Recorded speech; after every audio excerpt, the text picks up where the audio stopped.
Rich black businessman is kicked out with punch by the car dealership manager. His next move will shock you.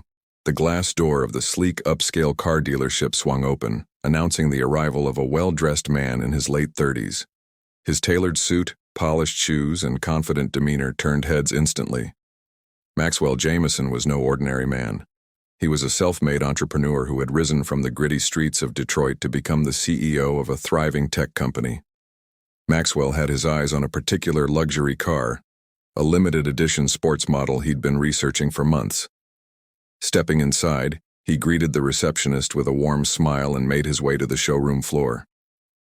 Before Maxwell could admire the car, a middle-aged man with a stiff posture and a condescending smirk approached. This was the dealership manager, Mr. Carlton Reese, known for his brash attitude and quick judgments. "Can I help you?" Carlton's tone was sharp, his eyes scanning Maxwell from head to toe, lingering for a moment too long on his dark complexion. Maxwell maintained his composure. "Yes, I'm interested in purchasing the latest series of the Milano ZX. I'd like to take a closer look and discuss the options available." Carlton raised an eyebrow, his expression a mix of disbelief and disdain. "Are you sure? This isn't the kind of car for everyone. Perhaps you're in the wrong place." Maxwell's smile faltered but didn't disappear. "I'm certain. Let's talk numbers." Carlton chuckled dryly, stepping closer, his voice lowering to a whisper. "Look, buddy, we don't do window shopping here. If you can't afford it, I suggest you don't waste my time." The blatant insult caused a hush to fall over the showroom. Customers and staff alike glanced in their direction, some pretending not to listen, while others openly stared. Maxwell's voice was calm but firm. "I don't appreciate being judged based on your assumptions. I came here to make a legitimate purchase." Carlton's smirk widened. "And I don't appreciate time wasters. Now, if you don't leave, I'll make sure you do." Before Maxwell could respond, Carlton grabbed him by the arm and shoved him toward the door. Maxwell stumbled but regained his balance. "Is this how you treat your customers?" Maxwell asked, his voice louder now, drawing more attention. Carlton didn't respond. Instead, he escalated the situation by throwing a punch, landing it squarely on Maxwell's shoulder. The force was enough to push him out the door, where he staggered but didn't fall.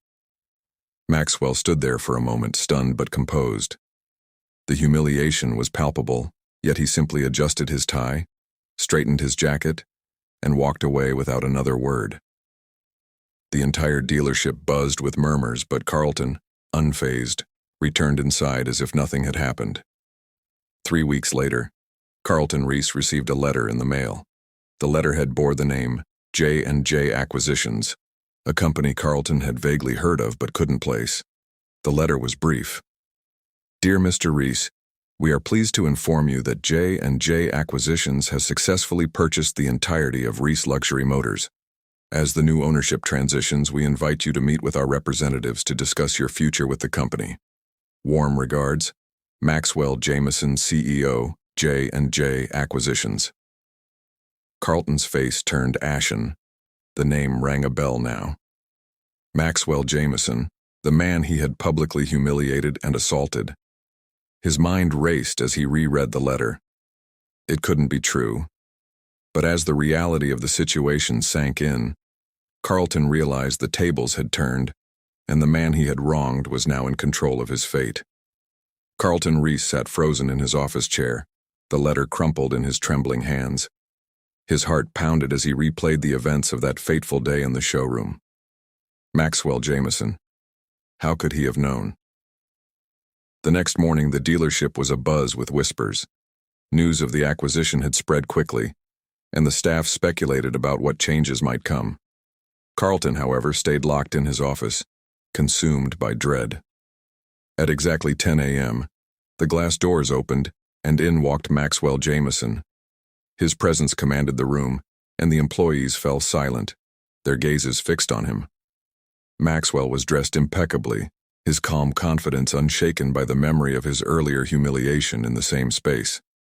He greeted the staff warmly, asking them about their roles and responsibilities. His demeanor was professional, but his eyes carried a determination that left no room for misjudgment. After his brief tour, Maxwell approached Carlton's office. Without knocking, Maxwell opened the door and stepped inside. Carlton looked up, his face pale and his usual arrogance replaced by fear. "Good morning, Mr. Reese," Maxwell said, closing the door behind him. "It seems we have some business to discuss." Carlton cleared his throat, attempting to regain some semblance of composure. "Mr. Jameson, I had no idea who you were. Maxwell raised a hand, silencing him. "Let's not waste time with excuses. I didn't buy this dealership to settle a grudge, Mr. Reese. But I won't deny that our previous encounter influenced my decision to acquire it." Carlton swallowed hard. "I made a mistake. I wasn't thinking clearly that day. I'm sorry for how I treated you." Maxwell's gaze remained steady. "You're sorry because I'm in charge now. If our roles were reversed, would you have felt any remorse?" Carlton looked down, unable to answer. Maxwell continued, his tone measured. "Your actions reflect poorly on this dealership and its employees. This business represents more than just cars. It represents service, trust, and respect.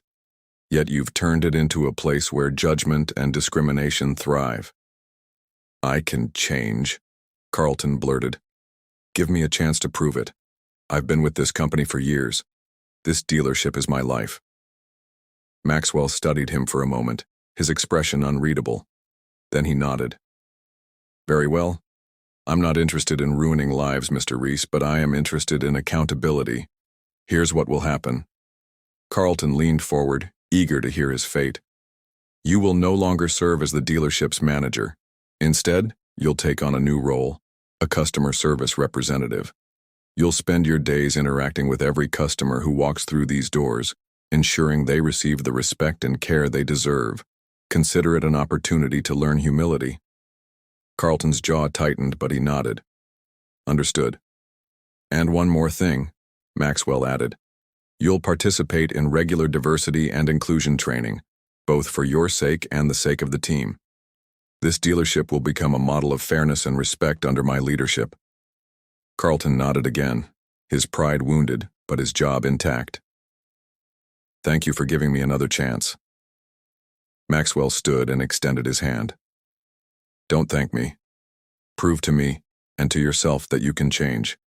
Actions speak louder than words." Carlton shook his hand, the weight of the moment sinking in. Over the following months, the dealership underwent a complete transformation. Maxwell introduced new policies emphasizing inclusivity, respect, and employee development.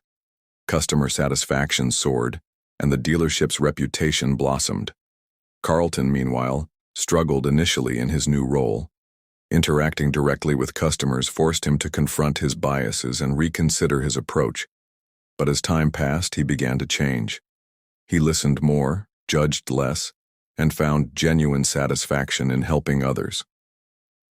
One afternoon, a young man entered the dealership, a young version of Maxwell, it seemed, with a hopeful look in his eyes. Carlton approached him with a warm smile. "Welcome to Reese Motors," he said. "How can I help you today?" As the young man explained his interest in a new car, Carlton listened attentively, offering advice and support without a hint of judgment. Maxwell, watching from a distance, smiled. Sometimes, the most powerful transformations come from facing our deepest flaws. True change begins with accountability and a willingness to confront our mistakes. Respect and kindness can transform not only businesses but also lives.